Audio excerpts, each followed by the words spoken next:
With the 11th pick in the 1991 NBA Draft, the Cleveland Cavaliers select Terrell Brandon from the University of Oregon. We finna make some more snaps, make some more money, double up, then we bringing it back. Then we gon' get some more racks, flip a couple more packs, and we gon' add it to the stash. Get your money, get your money, get your money straight. Get your money 24/7 like every day. I wasn't the type that was out here waiting on a big break. I was hungry, so I ate. It was simple as that. You gotta get up, get out, and get. All right, gentlemen and ladies, how you doing again? This is special because we've been asking about advertisement, and so this is our first one, and it's going to be great. I hope you enjoy this very much. It's very needed in our community. Multitudes of Mercies, great school, more than one location here in the city of Portland, and guess what? They're giving out grants, childcare grants for $1,000. They're giving away, and all you have to do as a parent or grandmother, grandfather, etc., is you come up with $500 a month, and they'll give you the $1,000 on top of that. Isn't that great? And so his families who do not receive subsidized daycare assistance, those are people who can apply, of course. Grants each cover, like I said, $1,000. And remember, this $1,000 is per month. It's not overall, it's every month. So I think that is something that this tuition will help out some families and supporting the young people's future. And that's what it's really all about, is supporting the young people and helping out their futures. Remember, the ages are 3, 4, and 5, okay? Ages 3, 4, and 5. And this is full-time care. Starts at 6 o'clock in the morning and goes to 5:30 p.m. So you have all day to handle your business. Maybe parents may go on a date if you can. Come off, get off of work, go to work early, get off. Well, all you have to do, they have wonderful teachers, and you don't have to worry about your kids. That's what's up. It's a peace of mind for the parents. This is what this grant is all about. Multitudes of Mercies. And if you want to go to the website, it's multitudesofmercies@yahoo.com. And the phone number is 503-808-0735. That's 503-808-0735. Ask for Ms. Tamara Hopkins. She is the owner and operator of this spectacular grant. Once again, Multitudes of Mercies, we appreciate you very much, and I hope that all you parents take advantage of this great opportunity. I'm Terrell Brandon again, Life After Basketball, and I have approved this message. Take care of yourself, all Portland.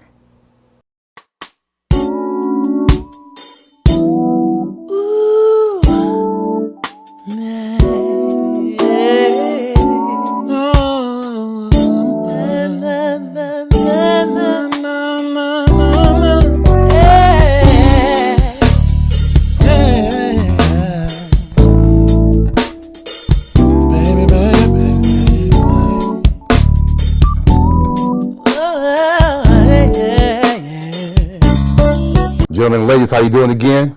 Once again, Life After Basketball with Terrell Brandon. Thank you for tuning in as always. Do me a favor as always. Subscribe, share, and like. And if you would, go to the Cash App and support us, because we really appreciate it. Those of you who have done it, much love to you as well. And hope that you that haven't done it, come on the board and help us out a little bit. Today's content is going to be beautiful. You're going to learn so much about this young man and what he's doing, what he has done, as well as what he's going to do in the future. I've been knowing him for a long time. Let's just say it like that. And we're going to get into how long we've been knowing each other. He has a great clothing line here in the city of Portland, and we're going to talk about that as well. The great, one and only, Tony Campbell, here live, Life After Basketball with Terrell Brandon. So subscribe, share, and like. Enjoy the song of the episode, and we're right back with Mr. Tony Campbell.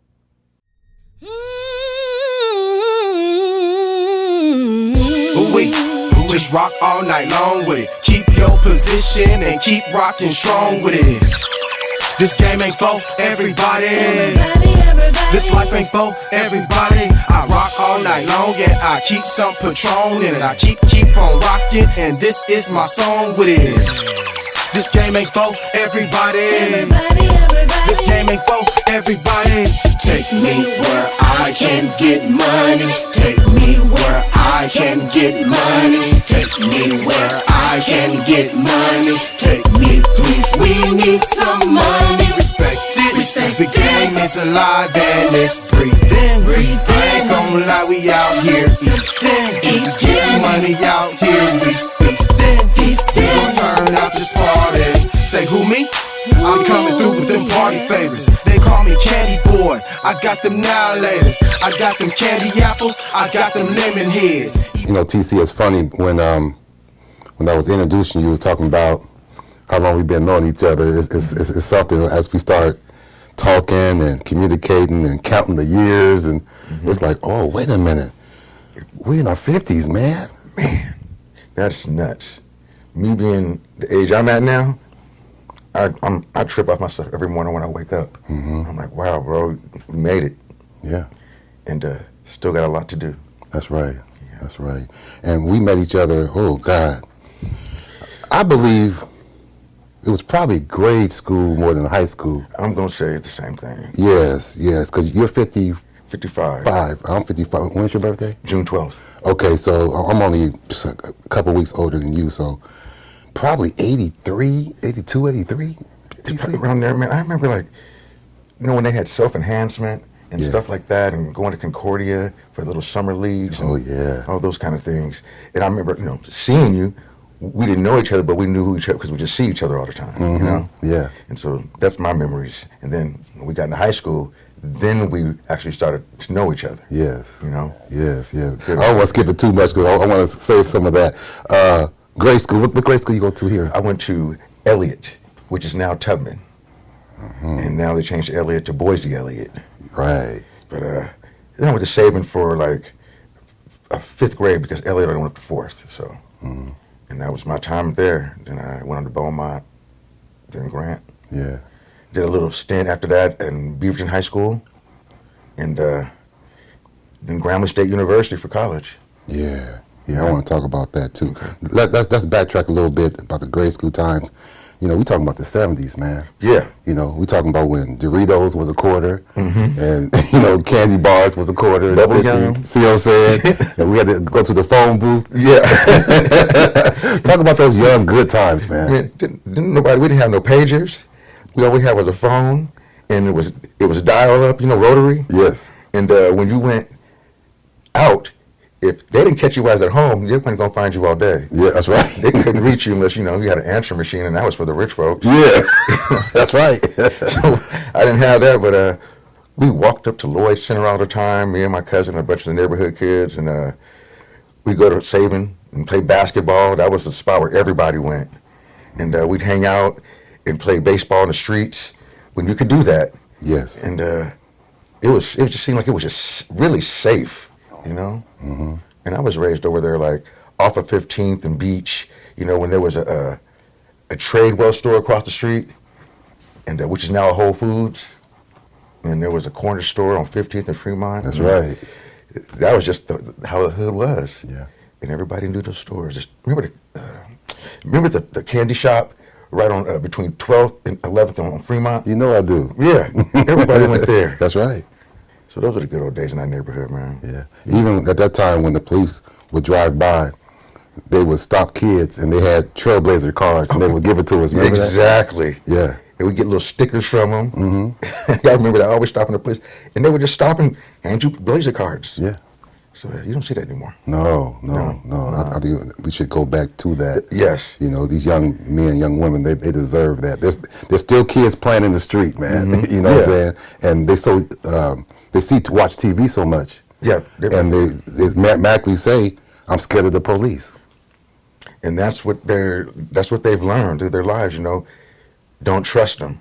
But it seemed like when I was growing up, or we were growing up, that it was just normal to trust the cops. You know, that was safety. Yes. Nowadays, you know, everything you see on TV makes you scared to even pull over, you know, for a basic traffic violation, you know, like you turn right at the corner, you know, and should have turned left or something. Yes. So, yeah, there's a little anxiety in me when I see a cop behind me, like, is he going to mess with me, or are we going to be like, can I have a basketball card, sir? But no. Yeah. Yeah. And it's funny when you said Elliott because, you know, I grew up at Knott Street. Okay. And we had to play our home games at Elliott because we couldn't play them at Matt Tishman because the gym was too small. Oh, okay. Yeah. We did have a big gym. Mm-hmm. That was ASP. I played ASP. There was Groove Factor, Columbia Boys Club. Mm-hmm. Those are the main teams, you know, in the city of Portland. That's right. And what was the ball? I played for ASP too for like 3 years of my life. Mr. Walton. Coach Walton. Yeah. Yep. Yeah. And then his wife ended up coaching us because he had to coach the older team because we had 2 levels of teams. We had the young guys, which me, and then the older guys who were like, you know, Tyrone White, just I can't remember everybody's name, but that's the one that stuck out the most to me, you know. Mm-hmm. And Miss Khan was coaching? Yeah, she coached us, like me, Walt Dines, a buddy of mine named Nate Hart, David Powell, Charles McKinney. Yes. It was all of us Wow. that were on the same team playing hoop together, you know. And we used to crush. I bet. Yeah. That's some good memories Yeah, too, man. good memories, man. So, Yeah. I mean, I forgot about that. And you had me strike back to those days. Absolutely. Yeah. Yeah. And those are the days that really molded us in this neighborhood and how the neighborhood has changed. When you was talking about, we walked to Lloyd Center, which is our mall here in the city of Portland. Mm-hmm. But, you know, we grew up also in riding a lot of bikes. Yes. Skateboarding. Or your feet. Yeah, or you just like, had time just going. Yeah. And we rode so far sometimes, we just was riding to be riding. Mm-hmm. You know, we didn't know where we was going. We just be on that street just going. And so, you know, we in some neighborhood we ain't never seen. Mm-hmm. And I think our parents were happy, at least we're outside, you know, not just sitting in the house like it is today. Yes, yes. The trust factor was a lot different. Yeah. You know, when we was growing up too, you know, we had a house key already, being so young. Yeah. Telling you to go out and play, and half the time our parents didn't know where we was at. Yeah. But they put that fear in us at home. No matter where you at, you make sure you take care of yourself and represent this family. You better be home for dinner. Mm-hmm. And I don't care if my mama or my grandma was making liver, I had to be home at that table because I didn't like it back then. Everything they cooked. Yeah. When you already start appreciating it, I'll be home for dinner. I can't wait. I'm hungry. Mm-hmm. You know? Yes. Soon them light posts come on, you got to be in the house. Yep. I would hear my grandma calling out my name. I could be 3 blocks away. And she had like a really high voice. She'd be like, Tony. And I'm like, up. I got to go, y'all. I can't be late or she's going to trip. Mm-hmm. You know? Yeah. But good memories. And it was a safe time. And I wouldn't take that back for nothing. I really miss those days. I had a good upbringing, I believe, you know? Yes. And you Cornell's boy. Cornell Smith. Cornell Smith. That's your dad. That's my daddy. Yes. Tell us a little bit about him. My daddy's born and raised in Portland, Oregon. He went to Benson High School. He was a track star in high school. And then he went to the military. He went to Vietnam. And his buddy told him, hey, Neil, I'm going to go and enlist today. I'm going to Vietnam. My dad said, well, I'm going to do it too. If you're going to do it.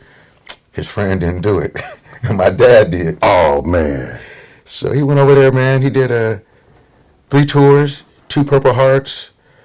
He got a bunch of medals. I still have his medals. My uncle gave them to me.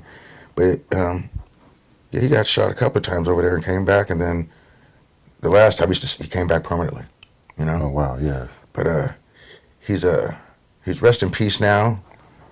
He did his part for the country, you know, and I didn't get to know him as well as I wanted to, but I did know him, and we had our good times as a kid, but I always thought he was my uncle, really. Wow. I thought he was my uncle until one of my uncles said, no, boy, that's your daddy. I'm like, oh. What? Yeah, I always thought he was my uncle. And then I found out he was my dad. I was like, oh, gave me something to hold on to, so I started trying to communicate with him the best I could all the time. You know, that's my dad over there. Mm-hmm. You know, he was known for being a little wild, you know, but I heard that he would give the shirt off his back to anybody. Like he'd have your back. He didn't like seeing anybody be hurt or done wrong. I heard those kind of things about him all the time.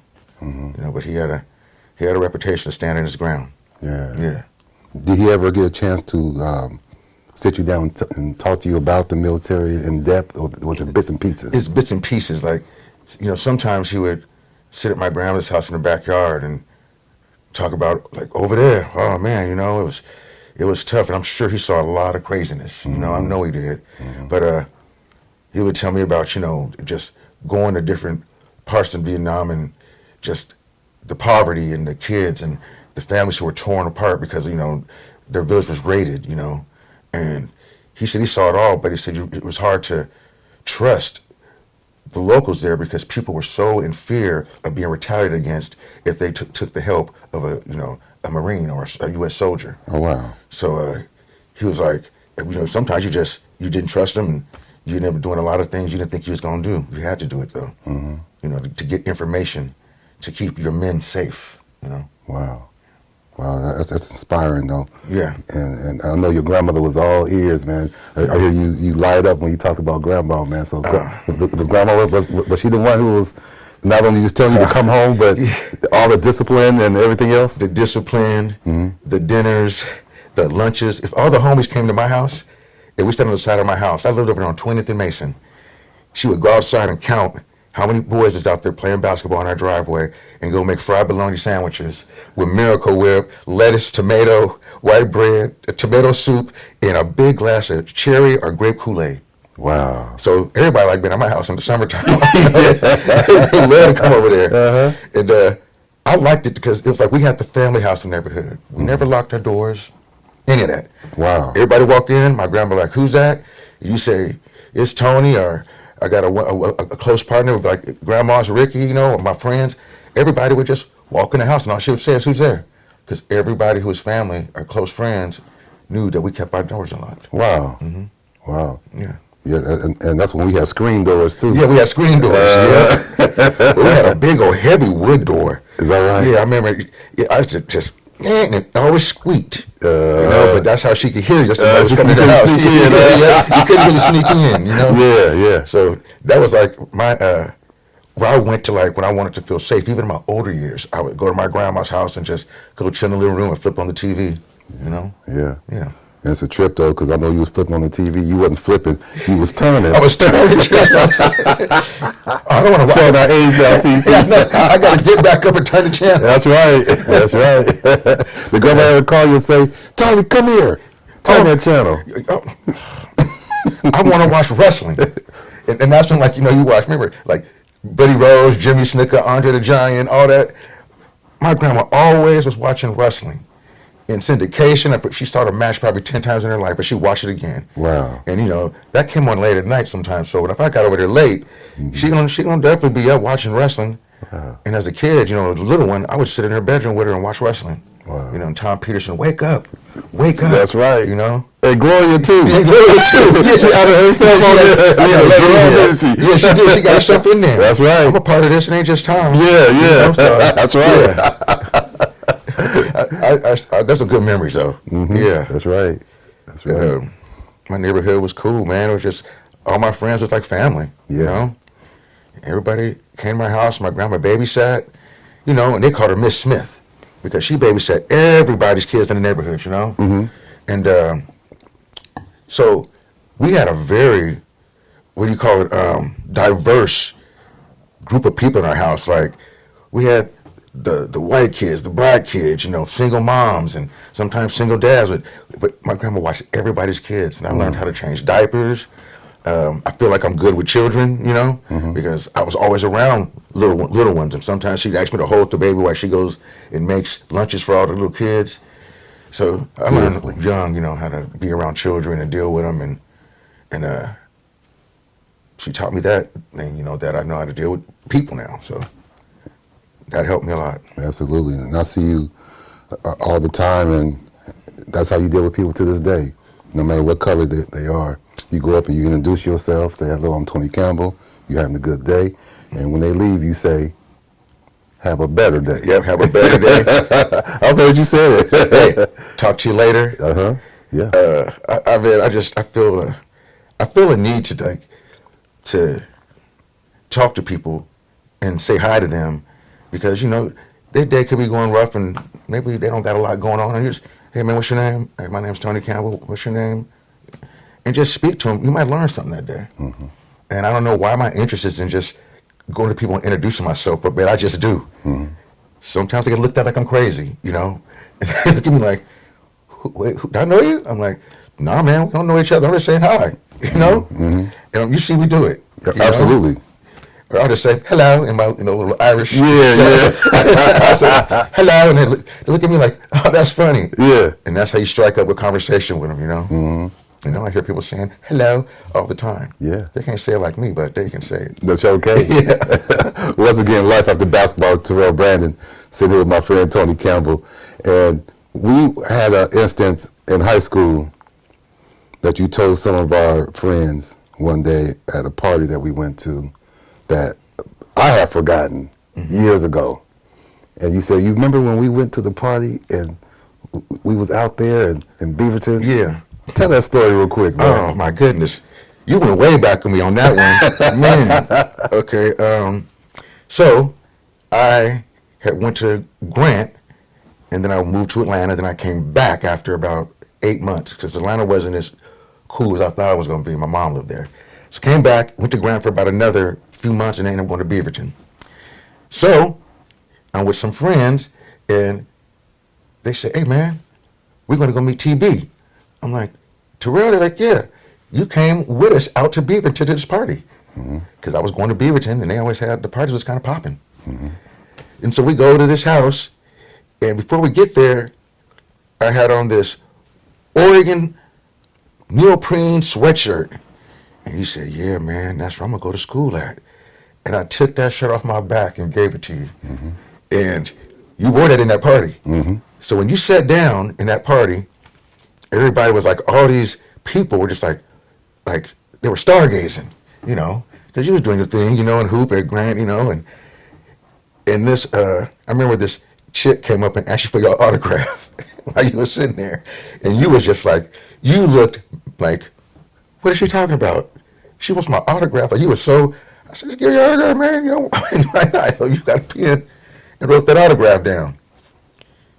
I saw her at like a reunion Christmas party for Beaverton like about 3 years ago. And she said, guess what? And I was like, what's up, Jenny? She said, I still have his autograph from when he was in high school. And I was like, you still kept that? She said, every time I go to somebody, I see that and I just keep it. I said, you might want to hold on to that. Could be worth something these days. And that's a true story. Yes. She said she still has your autograph, man, from when he was in high school. Wow. Yeah. Man, that's amazing, man. Yeah. And whoever this young lady is, thank you so much. I appreciate you. Yeah. Make sure she watches it. Absolutely, absolutely. And let's talk about after high school, TC, you go to Grambling. Yes. Okay. Grambling State or Grambling? Grambling State University. Grambling State University. Now, you're coming from PO. You had a little stint in Atlanta. You come back to PO. You go to Grant. You head to Beaverton. And now you're at Grambling. Brothers and sisters everywhere. Everywhere. It's like, it's just, you can't explain it, how comfortable you feel when you're around just all your own people. And they're going there to be, you know, doctors, attorneys, you know, they're taking business courses. And you didn't see that kind of stuff here, you know, like, it wasn't strong like that.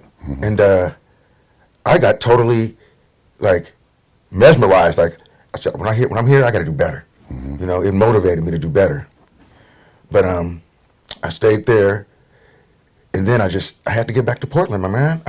Grambling was beautiful. I went to, you know, the Bayou Classic, where Grambling plays Southern every year, and it was just all people trying to do something. People of color, just in. You know, they own the car dealerships. They're the doctors. You know, they're the lawyers. You know, they own the big houses. So it was a big, like, you know, really culture shock for me. Wow. You know, coming from Portland, and you know what I mean by that. Absolutely. And I came back to Portland because, you know, my mom was a single mom, and she really couldn't afford to keep flying me back here for holidays and flying me back out. So I just eventually, I came back for the summer. I just didn't go back. I was like, Mom, I'm not going to put that kind of pressure on you. I'm staying. I'm going to get a job. Yeah. And let me ask you this. When you got there, though, you know, we went to public schools, man. Yeah. They taught us how to talk good. And, you know, not yeah, but yes. And, you know, you know, the dot I's and cross T's. Then they look at you, TC, and go, man, where you from? Let me touch on that.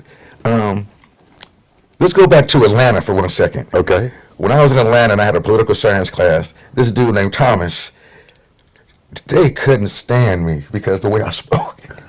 And I'd be in class and the teacher was always congratulating Tony, giving me all the props. Look at Tony. Tony got his homework done. Tony, I'm like, don't do that to me. They couldn't stand me. He was like, Tony, you talk funny. You talk like a white boy. And I was like, man, Thomas, I'm from a whole different side of the country. And they don't even know, they didn't know where Portland was on the map. Wow. They didn't know where Oregon was. They was like, where's Oregon? I'm like, it's between Washington and California, right there. They said, you guys got cars, you still using, you still using horses with buggies. Wow. I'm like, no, man, we're pretty progressive, man. I remember that was funny. He said, I talk funny. I'm like, I can't even understand what you're saying, bro. Yeah, you talk funny. Yeah, you talk funny. His southern accent was so strong. And some of the people that I met, I didn't know what they were saying. And not with the same way in Grambling. Some of the cats there, their accent was so strong that I didn't know what they were saying to me. Yeah. And then they would get mad. And I mean, there's a thing down south called, it's color struck. And it's when black folks don't like black folks. And if you're from the city and they're from the country, they look at you different, like you think you better, even though you don't even think you better. Wow. You know, because you talk different, you dress different. Maybe you didn't come from the family as poor as theirs. And so they automatically don't like you. And they look for any reason to like start something with you or create some ruckus. Okay. And it was a trip because I started feeling bad because I saved up my money all summer because I knew I was going to Grambling to have nice clothes when I was at college. And I felt uncomfortable dressing nice because Grambling's not some rich-looking college. You know, you gotta have a strong stomach to be at Grambling because it's not the most beautiful place in the world. You gotta be there for your education and know that's what you're there for. And that happened quite a bit too, you know, with the color struckness. I was like, wow, these cats do not like us. And most of my boys were all from the West Coast that I hung out with there. And I had a couple from Memphis and, you know, Virginia, but most of them from like LA and maybe Texas is the furthest, you know, went, you know, Western Texas. It's a trip I played with a guy named Hot Rod Williams. Okay. John Hot Rod Williams from Louisiana. And he said, hey, Rook, I'm going to go down to Miller. And when I go down to Miller, you know, you can hit me right there. And I looked, I said, go on to Miller? I had to think about my daddy because he's from Arkansas. Yeah. But he was saying middle. You said middle. You said middle, like, is that a street? Yeah. You know, like, what are you talking about? Yeah, it's a trip, you know. The accent is strong, man. The accent is strong. Ain't nothing wrong with it, but you know. They understand each other down there. They sure do. Yeah. They make you listen real good. That's right. Pay attention. That's right. Once again, Life After Basketball with Terrell Brandon. Sit here chopping up Mr. Tony Campbell, man. And so after you came back from Grambling State, you came back to the crib. Yeah. Okay. And then what was your journey like after that? I started the landscaping business. That was just, I had to do something. And so I started doing landscaping. And then I had a son, Anthony Caden Campbell. That's my boy. That's right. And then I got offered an opportunity to move to San Francisco, which was hard because my son was here. So I moved to San Francisco. I took the opportunity. I was only down there for, I don't know, maybe 6 months, maybe something like that, because I kept thinking about my boy being back here. Like, he thinks I'm up the street. I'm not up the street. I am in another state, man. So I came back here, and my friend was landscaping as well. You might know him. His name is Lex Damus. Yeah. And he said, I'll give you 35% of the company if you work with me. And so I started working with him, and I started going big into landscaping, you know, and doing that. Then I went on my own. He went off on his own. I went on my own. And that was my first introduction into having my own business. You know? Was it difficult at first? It was hard because I didn't have the right equipment and things like that, you know. And I slowly started gaining equipment. And, you know, I got a really nice lawnmower, and I had this wickety-whack zipper, but it got the job done. But then I got a nice one. I got a Shindawa, and, you know, and all that.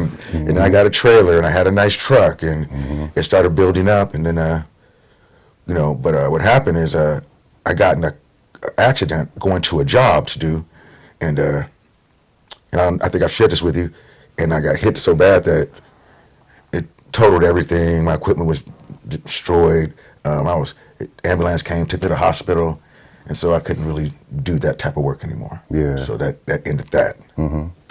And I was down for maybe 6 months. That's how bad it was. Oh man, back, legs. Yeah, and I have a steel rod in my spine from I had scoliosis. I was that kid that they picked out of the group and said, "Hey, you come back over here." And my stuff was severe. I didn't even realize I was leaning over, and so I had corrective surgery. So they put a steel rod in my spine. So that made it even worse when I got hit because your body doesn't take the impact. You don't bend. It had to take it all out. So so it had me screwed up for a long, long time. Oh man, well, God bless, man. Nothing fatal happened Yes, to you, man. exactly. So glad you're still here and moving and smiling and Yeah. walking and doing what you want to do. I got perfect posture though. Yeah. I got that out of it. See what I'm saying? I can sit up straight. Yeah, that's right. That's right. Let's talk about this clothing line that you have that you founded here in the city of Portland. Let's talk about it a little bit. Okay. So I've done a few clothing lines, for all colors everywhere, future of the world, and there's Prep Jerk. But this one is the one that triggered most people the most. Inwoven, which means we're all connected. I have it down here on the bottom so people don't know what the NWVN means. I had to put in dictionary spelling so you can say it right. And it's a brand that it means something, a brand with identity. And when you feel comfortable wearing it, because you're inwoven, that means you're connected to me, him, her, them, they, he, she, how everything's going these days. It just means that we're all together in this. And it's translated to folks, and I feel that everyone says to me all the time, this is what I feel, man, that is some of the best design or logo I've seen, because it means something. Might not be the best looking, but it means something. And I've been working on this for 4 years now.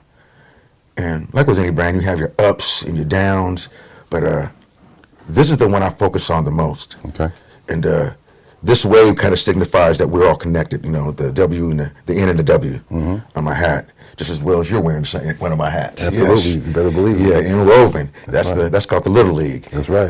Makes me back to the back in the day. But I really focus on logo placement, colors that you use. Like this shirt, this hoodie, this is all reflective. So it's safety involved. So if you're out at night and you're walking the street, it's just going bling. I started trying to get creative, and it just means a lot to me. And I'm starting back on it as we speak now. I'm getting Inwoven back into the mix, and I want to get into, because we're all from Oregon. We know elements almost worse than anybody. So I'm trying to have waterproof jackets, functional sweatshirts, hoodies, beanies, gloves, things like that to get it back to Oregon, what we wear here. Because if you don't own a raincoat in Oregon, something's wrong with you. I'm like, you must not be from here, because you got to have a rain jacket, and Inwoven just let us know we're from Oregon. We're all Inwoven, or you can say, some people say Northwest Oven, the way it's spelled. Wow. We're all one. We're all together. Wow. How many times, TC, have you been out at the restaurant or maybe movie theater or whatever, and all of a sudden either you're by yourself or there's people around, and then all of a sudden you just get the idea and just go, and people looking at you like, what is he writing? Or do you do it mentally, or both? Man, I usually do it mentally. Like, I'll look at something and it'll trigger what that could be, how I could put that on paper and how I can put it on product. Or I'll look at logo placement, like my little blue tags, like and you have on the hat, we have on the hats. Where would it be better at the bottom? Would it be better on the sleeve? Because it adds depth to the product and it gives it quality when you have that. And people know my logo now. When they see that blue tag, they're like, oh, that's Inwoven. That's his royal blue. And I'm a Dodgers fan, so it's Dodger blue. Wow, I didn't know that. Yeah. Okay. Yeah. So I'm thinking about designs all the time. Are you? And when I had my studio, I would just get up in the middle of the night, go to a little studio, which is in my garage, and just take photos of all my shirts and hoodies. And one time I made the state of Oregon out of my t-shirts. I started rolling them. And you'll see that if you go to Instagram, you'll see when it pops up, you'll see all my shirts rolled up showing the word Inwoven, but it looks like the state of Oregon. Wow. I just was trying to be crazy creative one night. Yes. But that's how much I love the brand. I'm always constantly working on it. You do the printing, you do... I do everything. I learned on my own. I had a friend, she helped me out a lot, and I started getting everything done in-house. So every shirt you see now, anybody wearing, I made it.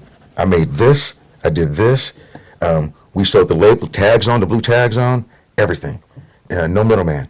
And I spent more time on things, but the pride of knowing that you did that, you know. And I don't cut and sew T-shirts because I don't want to reinvent the wheel, you know. So I'll buy the best quality T-shirt with the best cut, and that's what I'll print on. It might cost me a lot more to buy that T-shirt, but when people put it on, they're gonna feel like, oh, it fits me nice in the shoulders. Yeah. Oh, it fits me well in my waist. You know, I want you to look good and feel confident when you wear it. As a matter of fact, I gotta get you in more that is Inwoven. Well, thank you. You know, I gotta get you into more, man. Oh, you know, I'm definitely gonna wear it. I know you're gonna wear it. Yeah. I saw you one day. Yeah. And you can have you a drink or something real quick. Sure. But I saw you one day, and I rolled the window down. You was going down the street. I said, TC, what's up, man? I was gonna say it. I had your other hat on. He was like, I think I know the owner of that. And you said, yeah, I know a guy too. That's right. That's right. I remember that. I appreciate it. Yeah, it's always nice to see somebody wearing your product. And I've been around people who didn't even know that I was the owner, and I never tell them.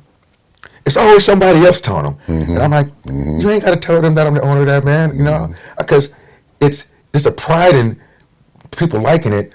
And I don't have to know me. I don't want them to feel like they gotta feel pressure to like it because they know me. I know what you mean. So I just want them to just like it. So I don't even tell them I'm the owner of the product. I'm like, where'd you get that though? Oh man, I bought this online. I'm like, oh yes, this dude from Portland. I'm like, okay. Right on, that's tight. Yeah, you know? Yeah. And that's where I leave it at. Well, you're a humble dude, man. But you know what? I have to be honest. It's our job. Not yours. It's our job to show your stuff off, man. So if I see your traffic, I'm gonna tell them too. No, that's the owner right there. That's Tony Campbell. I'm about to go ahead and let you know now. There could be some crazy person that might just be a stalker, might love me like that. Don't be telling them. Yeah. But it's a pride thing. You know what I'm saying? It is. It feels good when I see that, man. It feels really good. Yeah.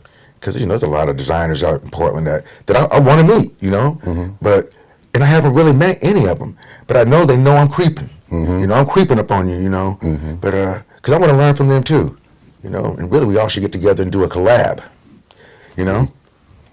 Give people this information, how to get in contact with you, TC. You can call me at inwovenclothing@gmail.com, and that's the contact. If you want to get on Instagram, it's Tony Campbell at Inwoven Clothing, and it just pops up. It'll show quite a bit of my garments, and my website, my new website is being built right now as we speak. But I'm not going to put that information out till it's totally complete. But that will be on my page on Instagram as well, the new website.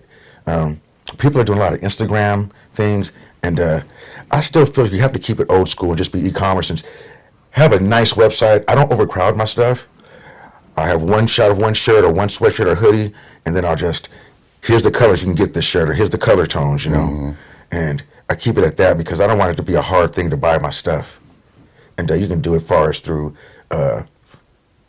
PayPal, you can do it through, what's the other one, Cash App and Venmo. So we try to make it easy for everybody who, you know, they use all kinds of avenues to buy the product. And before we got here, it's a trip that we named those 3 avenues. You know, people don't like cash too much anymore, do they? No. And cash is cream, you know? Man, but you know what? I'm still getting paid off of it, so I'm good with it, you know? I'm like, every time I'm asleep, ding, ding, ding. You know, and that's the good thing about it, man. You'll be sleep making money because people order stuff late, and there's different time zones, you know, and so it's nice, man. It's been a good experience for me. And I've got to meet some cool people through having the brand, you know, got to get into a lot of events because I have a brand, and I met really cool people who believe in what I'm doing, and I'm not just doing it for the fame, but I'm doing it for to bring attention to you can do the same thing I do. There it is. You know, that's what I want you to know. You can do exactly what I do. You need my help, hit me up, and I'll tell you just how I started. I'm not trying to keep anything away. you know? That's beautiful, man. What's for the future of your brand? Are you going to expand your colors? Are you going to make them brighter? Are you going to make more?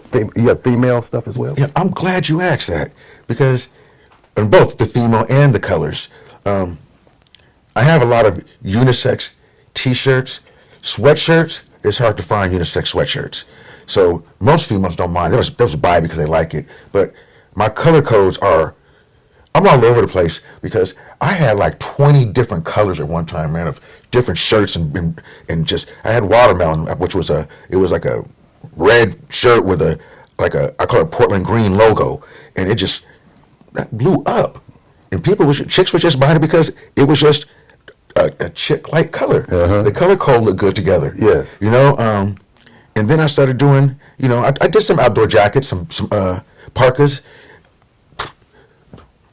I couldn't keep a hold of them. I couldn't keep a hold of them, man. I was like, and you know, you're trying to buy product as fast as you make the money. And yes, so new colors, new schemes, a different look. I'm trying to get back to the outdoorsy, but I'm still going to keep it street, you know? Because we're in Portland, man, you know, and you have to kind of keep it native to where you're from, the look and the brand. Yeah, yeah. Well, the city of Portland, man, we're proud of you, man. Thank you. And we love you so much, man, and what you're doing. And then one thing about you, TC, is, gentlemen, ladies, let me tell you something. If you ever see this gentleman, if you're in the West Coast, you're in the city of Portland, or whatever, if you see this gentleman, he's going to act just like this. He's not fronting. He's not putting on the game. And that's what we love about you, TC, man. I love you too, bro. Yeah, I love all y'all. That's right, man. Yeah. Life After Basketball with Terrell Brandon. I hope you enjoyed this content with my friend, business owner. Please, those of you who are maybe thinking about getting into the clothing business, please take his advice and just give him a call or email him and go to his website. He will get back with you as soon as he can. And, you know, what did they say? Reach one, teach one? Yep. You know? Reach one, and then that one will teach them and teach them all. That's right. And I will show you. I don't mind at all. Yeah. And when you are successful, make sure you take his advice and give it to somebody else as well. All right? Life After Basketball with Terrell Brandon. I hope you enjoyed this content with Tony Campbell. Please leave a comment, not for me, but for Tony Campbell. I want to say thank you to our director and producer, Mr. David Stevens. Thank you for your hard work always and your dedication to this channel, and to the Cleveland Cavaliers, as always. That's the reason why I wear this ring, as you know. Not putting Terrell Brandon in the Wall of Honor, not putting the Brandon family and the Crittenden family in the Wall of Honor, but putting all of Portland in the Wall of Honor. Take care of yourself, all Portland. See you soon. This game ain't for everybody. This game ain't for everybody. Look, my apparel got me looking like a pharaoh. I'm shooting silver bullets, I have no need for bow and arrows. Hey, this game ain't for everybody. This life ain't for everybody. I prescribe this game, and plus I'm a client. I'm in a circle with skyscrapers and real giants. I'd rather use charm instead of domestic violence. Let the game go on.